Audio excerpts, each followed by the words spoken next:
आदरणीय रामलाल जी, आदरणीय एमजे अकबर जी, आदरणीय संजय पासवान जी, आदरणीय जेपी नड्डा जी, आदरणीय विजय सोनकर शास्त्री जी, बवाना के विधायक गुगन सिंह जी, एससी मोर्चा के प्रदेश के अध्यक्ष धिलोट जी, कन्फेडरेशन के स्टेट प्रेसिडेंट नाहर जी, ब्रह्म प्रकाश जी, विनोद कुमार जी, भाई जफर जी, राजेश जी एवं सभी साथियों, आपने भी मुझे कम समय दिया। सहस्त्रबुद्धे जी, आपने बहुत कम समय में आयोजित किया, लेकिन मुझे भी आपने बहुत कम समय दिया। 10 बजे मिले, कहा कि लोगों को बोल दीजिए आना, तो हमने कहा कि तो थोड़ा बहुत कोशिश किया। और लोग भी हैं, मोर्चा के भी हैं। आज से अच्छा क्या दिन हो सकता है कि डॉक्टर अंबेडकर की जो विचारधारा है और उसका एप्लीकेशन वाला पार्ट है, उसके ऊपर हम चर्चा करें। एमजे अकबर जी ने एक एस्पेक्ट का जो कि उनका विजन था, he has discussed about that. लेकिन हमें as a Dalit what should I discuss, कि मैं यह कह सकता हूँ बड़े सेफली कि जितने दलित नेता हैं, अपवाद को छोड़ करके डॉक्टर अंबेडकर के विजन के हिसाब से, दर्शन के हिसाब से वो दलित नेता नहीं, वो जाति के नेता हैं। Doctor Ambedkar stood for annihilation of caste. जब जाति उन्मूलन की लड़ाई पूरे जीवन में उन्होंने लड़ी, तो मैं उन दलित नेताओं से पूछना चाहता हूँ कि सबसे पहले आपने अपनी जाति को इकट्ठा किया, और जब आपकी जाति इकट्ठा हो गई तो दूसरे भी जुड़ जाते हैं। ताकत के साथ तो आदमी जुड़ता है। तो उसमें फिर आपने अपने आप को अंबेडकर का ठेकेदार समझ लिया, जबकि डॉक्टर अंबेडकर का विजन कुछ और ही था। हमें एक ऐसा भारत बनाना है, ऐसा यूनाइटेड इंडिया बनाना है, जहां ये जातियों के आधार पर जो समाज बट रहा है वो समाप्त हो जाए। यह डॉक्टर अंबेडकर का विजन था। और आदरणीय रामलाल जी, मैं 97 में जब संगठन बनाया अनुसूचित जाति जनजाति परिसंघ, तो मेरी जाति के बारे में किसी को पता ही नहीं था। तो लोग पूछते थे किस जाति का है। तो एक बार हुआ क्या कि 2000 में काशीराम जी की रैली थी, भाई रामविलास पासवान जी की थी, मेरा भी शक्ति प्रदर्शन था। तो मीडिया वालों ने कंपटीशन में खड़ा कर दिया कि दलितों में नायक बनने की होड़, जैसे आज भी करते, उस समय तो कम करते। तो नायक, हमने कहा बिना मतलब कंपटीशन कर दिया। 2 हफ्ते पहले काशीराम जी की रैली थी, 1 हफ्ते पहले रामविलास पासवान जी के रामलीला में, और लास्ट में मेरी थी।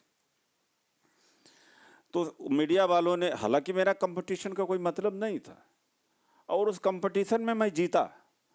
दोनों से बड़ी रैलियां हमारी रही, और अखबारों में तब उन्हें लगा, तब मायावती जी को लगा कि ये तो हमारी जगह ले लेगा। तो जो कहते हैं कि असली मनवाद है क्या, असली मनवाद का रूप मायावती के अंदर उभर करके आया। और फिर मेरी उपजाति, मेरा जितना जनपत्री है, टेलीविजन अखबारों में बोलना शुरू किया। तब जाकर के मेरे उपजाति के बारे में लोगों को पता लगा। मेरे उपजाति के बारे में लोगों को नहीं पता था। और मैं आज भी उपजाति की वजह से मैं नेता नहीं हूँ। मैं डॉक्टर अंबेडकर के विचार और संघर्ष से दलित नेता बना हूँ कि उपजाति का इस्तेमाल मैंने नहीं किया। कोई बता दे। ये सारे लोग हैं यहाँ पर बैठे हुए, मैं तो अब जाति भी जानने लगा। पहले मेरे कन्फेडरेशन के अंदर 10 साल तक अगर कोई जाति पूछता था कि तुम चमार हो कि वाल्मीकि खटिक हो, उसको संगठन से मैं बाहर निकाल देता था। मैं 24 कैरेट का डॉक्टर अंबेडकर के विचार को इम्प्लीमेंट करने का सोचा पूरा, लेकिन राजनीति में आकर के बंध जाना पड़ता है। फिर भी मैं उपजाति का सहारा नहीं लिया। और बहुत लोग कहते हैं कि मैं जिस जाति में पैदा हुआ हूँ वो मुझे गर्व है। तो भारत में पैदा हुए हो वो पहले गर्व है कि जिस जाति में पैदा हुए उसका पहला गर्व, ये बताओ। ये डिबेट आना चाहिए, ये सेंटर स्टेज होना चाहिए इस डिबेट का। और मेरा ख्याल है चुनाव के बाद में पार्टी इजाज़त देगी, सहयोग भी देगा। I will bring out this debate ये नेशनल डिबेट का हिस्सा होना चाहिए कि कास्ट को, अपनी जाति को मोबिलाइज करके कह देते हो दलित नेता वो अम्बेडकराइट। दलित अम्बेडकराइट तो नहीं कह सकते ना, बीजेपी कह सकती है, आप तो नहीं कह सकते हो। तो ये सिस्टम एनिहिलेशन ऑफ कास्ट जो डॉक्टर अम्बेडकर के पूरे, अच्छा इसमें क्या क्या केवल दलित का ही भला होगा? क्यों नड्डा जी ये बताइए, अगर हमारा सामाजिक विभाजन समाप्त हो जाए जिस दिन, तो अमेरिका और यूरोप भी हमारे पीछे हो जाएंगे, हम इतनी ताकतवर हो जाएंगे। तो ये क्या लड़ाई केवल दलितों की है? मुझे एक तकलीफ भी है, और वो तकलीफ कुछ हद तक मैं भाजपा के प्लेटफॉर्म में कम होता देखता हूँ कि क्या डॉक्टर अम्बेडकर की जयंती दलितों को ही मनाना चाहिए? सवर्णों को भी तो मनाना चाहिए। नहीं, वो प्रतिक्रिया भी समाज में हो रहा है कि मैं गांधी जयंती क्यों मनाऊं भाई, जब हमारे आदमी का वो लोग नहीं मानते। ये धीरे ये ग्राउंड फीडबैक में दे रहा हूं आपको। तो वो बात अलग है। तो अब लेकिन हमने देखा, मेरा जो बीजेपी में आने का बहुत प्रैक्टिकल कारण है, महू को किसने डेवलप किया? भाजपा के सरकार ने महू को, जहां बाबा साहब ने जन्म दिया, उन्होंने डेवलप किया। 26 अलीपुर रोड की जमीन जहां बाबा साहब का परिनिर्वाण हुआ था, भाजपा की सरकार ने खरीदा, उसको राष्ट्रीय स्मारक घोषित किया। कांग्रेस ने क्यों नहीं किया? नवबौद्धों को आरक्षण का लाभ तब मिला जब बीजेपी के समर्थन से बीपी सिंह की सरकार थी। और इसके अलावा जो कल मायावती ने बयान दिया कि बीजेपी आएगी तो आरक्षण समाप्त हो जाएगा, मायावती के आने से तो आरक्षण समाप्त हो सकता है, लेकिन बीजेपी के आने से आरक्षण समाप्त नहीं होगा। उसका उदाहरण है, मैंने 17 साल तक पूरा तपस्या किया, कभी झूठ नहीं बोला, न किसी के सामने कुछ मांगा, न मैंने कोई फेवर मांगी।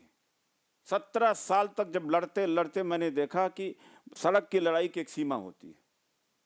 तब मैं संसद में, हमारे संगठन ने पूरा दिन चर्चा हुआ, कई महीनों वार्तालाप हुआ, हमारे पूरे संगठन ने इजाज़त दी है, मैं अकेला व्यक्ति नहीं हूँ, और संगठन ने इजाज़त दिया, सोच करके कहा आप संसद में जाइए।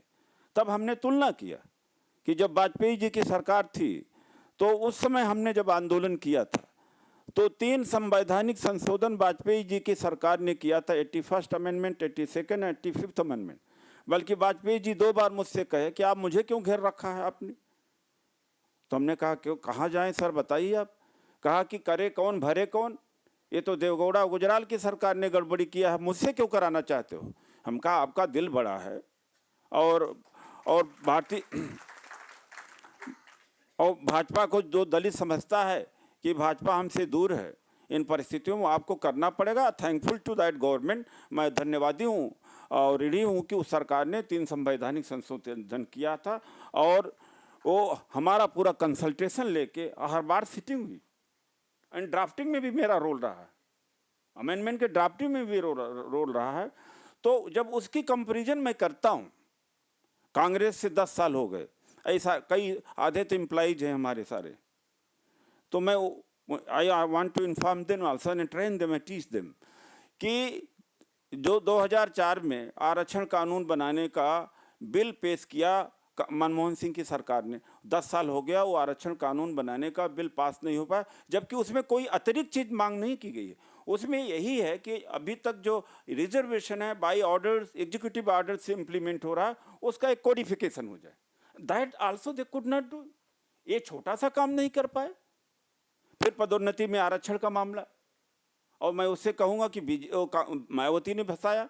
और 85th अमेंडमेंट जो वाजपेयी जी की सरकार ने किया था, जिससे पदोन्नति में आरक्षण हमें मिला था, लखनऊ हाई कोर्ट में वह अधिकार हमसे छीना 4 जनवरी 2011 को, जब मायावती मुख्यमंत्री थे। तो बताइए आरक्षण किसने छीना? मायावती ने छीना है कि बीजेपी ने छीना है?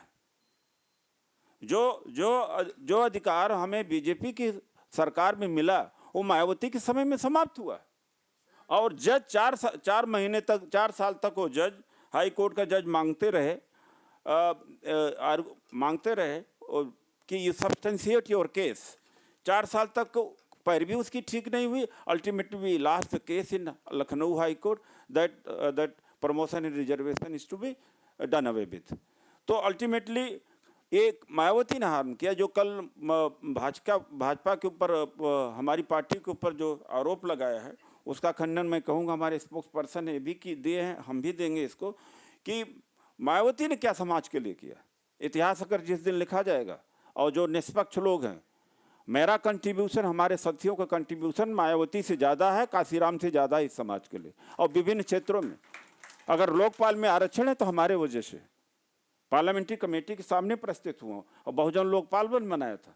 रिजर्व ये किसी के दिमाग में नहीं था, किसी के दिमाग में उस समय देश में नहीं था। तो ये हमारे कंट्रीब्यूशन, हमारे अचीवमेंट्स हैं। तो बाबा साहब डॉक्टर अम्बेडकर का जो मिसयूज हो रहा है उसको तो बंद करना पड़ेगा। अगर उसको बंद नहीं किया गया तो हमारा सोसाइटी, हम जो महाशक्ति बनने का सपना देख रहे हैं वो महाशक्ति का सपना हम नहीं, महाशक्ति बन नहीं पाएंगे। मैं सबसे बड़ा सोचता हूँ जो कारण आज चाहे हमारी सीमा की सुरक्षा की बात हो, चाहे देश की खुशहाली की बात हो, भ्रष्टाचार की बात है, महंगाई का बात है, इसका संबंध सामाजिक विभाजन से है। और आज जब जब जब जाति आ जाती है, मैं तो हर गांव में मैं खुद पहले बार प्रचार किया हूँ। पहले नॉमिनेशन वगैरह का 2 बार फाइल किया तो गया ही नहीं था थोड़ा बहुत। तो मैं पूछते थे कि साहब आप किस जाति के हैं, और सब जाति समीकरण लेके बैठ जाते। This is the naked reality of the society.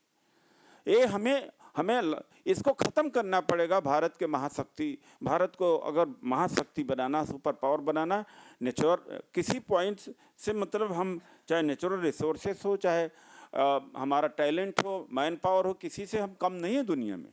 लेकिन ये जहाँ समाज विभाजन की बात आ जाती है वहाँ पर हमारा डिफरेंट समाज का डिफरेंट अपना उनका इंटरप्रिटेशन होता है।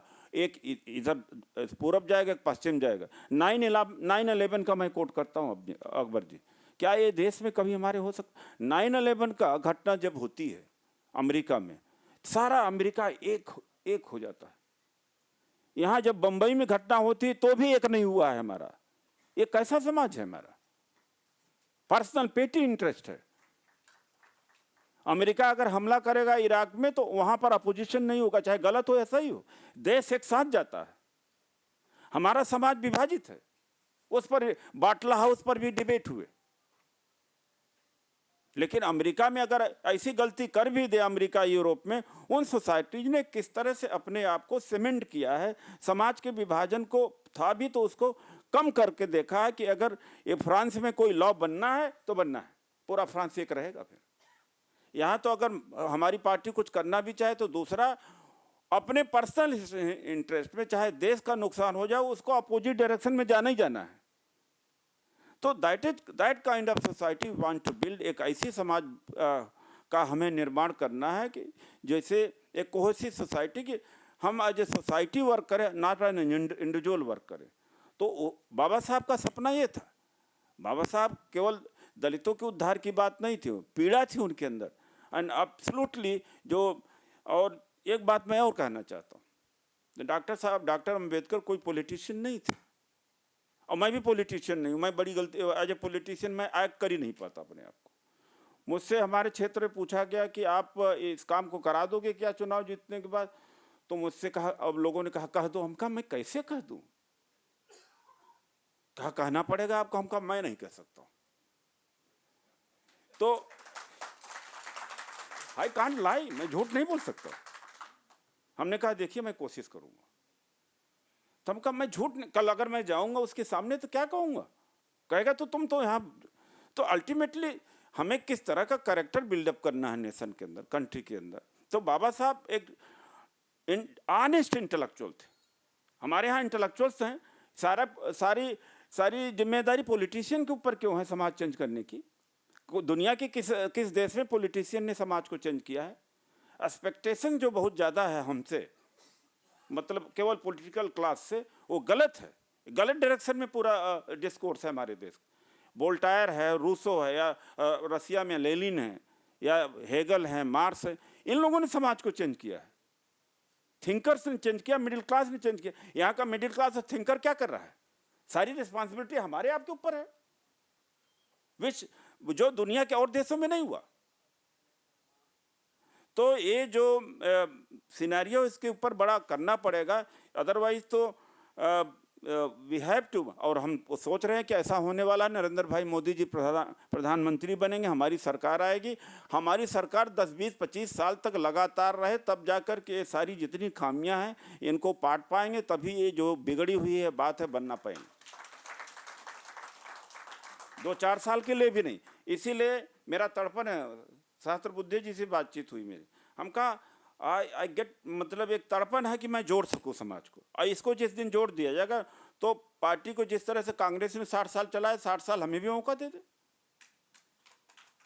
हम एक यूनाइटेड इंडिया बना देंगे। तो भारत, खुशहाल भारत का रास्ता, यूनाइटेड भारत का रास्ता, भारत की सीमा की रक्षा या जो भी है वो गुजरता कहाँ से गुजरता है? दलित को जोड़ने से भी गुजरता है। उसको जोड़ेंगे तभी हम पावर में आएंगे। आज तो तलवार से तो लड़ाई नहीं होती, या तो सिविल वार के माध्यम से तो चीज़ें रेक्टिफाई नहीं हो सकती। आपको पॉलिटिकल पावर चाहिए।